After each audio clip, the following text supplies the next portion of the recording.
যদিও কিছু আলেমরা ফতোয়া দিয়েছে যে একসাথে যেহেতু একই সাথে খাওয়া দাওয়া করছে একটা যথেষ্ট না। আর এই ভাই 5 জন ইনকাম করছেন আপনারা, আর 5 জন পরিবার আছে, বিবাহিত ছেলে মেয়ে আছে, আর 5টা কুরবানি দেন। জি, আল্লাহ আলাম এই ক্ষেত্রে সতর্কতা অবলম্বন করা উচিত। মাসলা ইখতিলাফ চলো। এখন মাসআলা, একটা কোরবানি একজন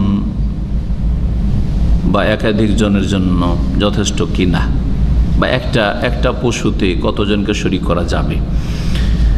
বলছেন তুজজিউ আশাতুল ওয়াহিদাতু ওয়া কাযা সুবউল বাদানা ওয়া সুবউল বাকারা আন আহলিল বাইত। মাসলাটা ভালো করে শুনেন, কারণ আমাদের দেশের আলেম সমাজ নানা রকম ফতোয়া দিচ্ছে। তো এই সব ফতোয়ার মাঝে এই ফতোয়াটি সবচেয়ে শক্তিশালী আমি মনে করি, যেটা আজকে বলছি, এর আগে আমি বলেছিও। একটা ছাগল অথবা সবউল বাদানা, উটের 7 ভাগের 1 ভাগা, অসবউল বাকারা, আর গরুর গাভীর 7 ভাগের 1 ভাগ। জি হ্যাঁ, যথেষ্ট, তুজজিও যথেষ্ট হবে, কাফি মানে সর্বনিম্ন, এটা যথেষ্ট হবে আন আহলিল বাইতে, একটি পরিবারের জন্য, একজন এবং তার পরিবারের জন্য। একটা পরিবার কাকে বলা হয় শরীয়তের সংজ্ঞায়? স্বামী স্ত্রী ছেলে মেয়ে, এটা তো স্পষ্ট একটা পরিবার, ঠিক না? এইরকম যদি বাপ মা বৃদ্ধ হয়ে গেছে তাদের, আর তারা একই সাথে আছে, তাদের আলাদা কোনো সম্পদ নাই, প্রপার্টি ওইরকম নেই, বা ইনকাম সোর্স নেই, তো আপনার পরিবারের অন্তর্ভুক্ত তারা। তাদের আলাদা যদি যথেষ্ট ইনকাম থাকে তো বাপ মা আলাদা দিক, সেটা আলাদা কথা। স্বামী স্ত্রী তারা একটা দিক, বুড়াবুড়ি তাদের পরিবার। কিন্তু এই ক্ষেত্রে একই সাথে আছেন, আর বাপ মা আপনার সাথে আছে, এমনকি নাবালক ভাই বোনও যদি থাকে। অনেক সময় দেখা যাচ্ছে যে বাপ মা বৃদ্ধ হয়ে গেছে আর আপনার সাথে নাবালক ভাই বোনও আছে, আপনার পরিবারের সদস্য তারা, কারণ আপনার উপর তাদের খরচ খরচা বহন করা ফরজ। জি, এতটা পর্যন্ত বলা যেতে পারে।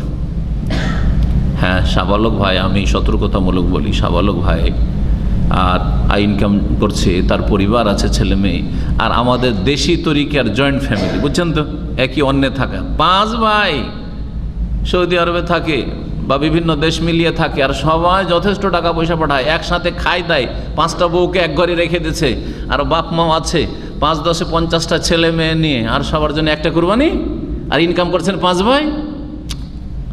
এটা তো আমার মনে তৃপ্তি হয় না। যদিও কিছু আলেমরা ফতোয়া দিয়েছে যে একসাথে যেহেতু একই সাথে খাওয়া দাওয়া করছে একটা যথেষ্ট না। আর এই ভাই 5 জন ইনকাম করছেন আপনারা, আর 5 জন পরিবার আছে, বিবাহিত ছেলে মেয়ে আছে, আর 5টা কুরবানি দেন। জি, আল্লাহ আলাম এই ক্ষেত্রে সতর্কতা অবলম্বন করা উচিত। মাসলা ইখতিলাফ চলো আমাদের। কি বুঝলেন তাহলে? পরিবার বুঝলেন না? আচ্ছা, এই ক্ষেত্রে মাসলা আরো বুঝে গেলেন যে যেমন একটা ছাগল একজন এবং তার পরিবারের জন্য যথেষ্ট, তেমনি একটা ছাগল সমান হচ্ছে 7 ভাগের 1 ভাগ উট বা গরু, সেটাও একজন এবং তার পরিবারের জন্য যথেষ্ট।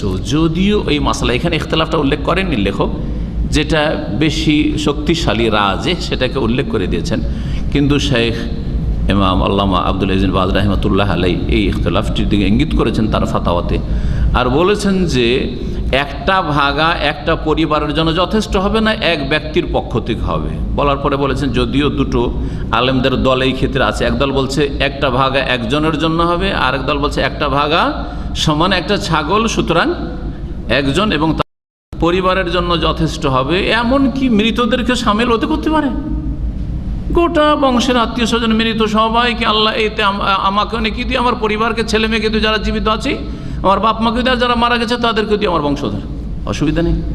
কারণ নবী করিম একটি হাদিস রয়েছে আবু দাউদে, সুনানের কিতাবাদিতে, আল্লামা আলবানী হাদিসটিকে সহি বলেছেন, এর ওয়াতে অন্য অন্য হাদিসের যেগুলো তার গবেষণা তাহকিক রয়েছে, তাতে রয়েছে একটা কোরবানি করলেন নবী সাল্লাল্লাহু আলাইহি ওয়াসাল্লাম। কি করলেন? একটা কোরবানি করলেন, আর কোরবানি করার পরে বললেন আল্লাহুম্মা হাযা মিন্নি, এটা আমার পক্ষ থেকে, ও আম্মাল্লাম ইউযাহি মিন উম্মতি, আর যারা আমার উম্মতের কোরবানি করতে পারেনি তাদের সকলের পক্ষ থেকে, সকলের পক্ষ থেকে যারা কোরবানি করতে পারে,